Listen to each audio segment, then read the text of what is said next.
So it's a disease called leptospirosis, which is caused by a bacteria in dogs, and it's also transmissible to people.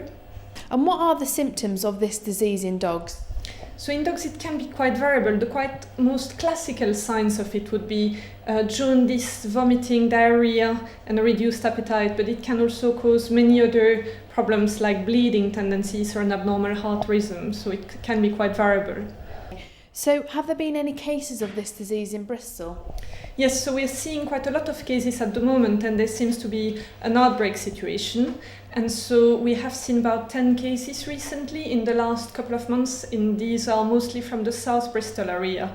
But any dogs in the area will be at risk in all around Bristol and North Somerset really. Can this disease also affect humans? Yes, so people can catch this disease, and it can be anything from something quite mild to a serious or even sometimes life-threatening disease. People die from this disease pretty much every year in the UK. And how has Highcroft responded to this disease? What has been done here to try and protect animals against it? So dogs have always been vaccinated for leptospirosis, but there are several strains, and the classical vaccinations only contain 2 strains, which were before the most important.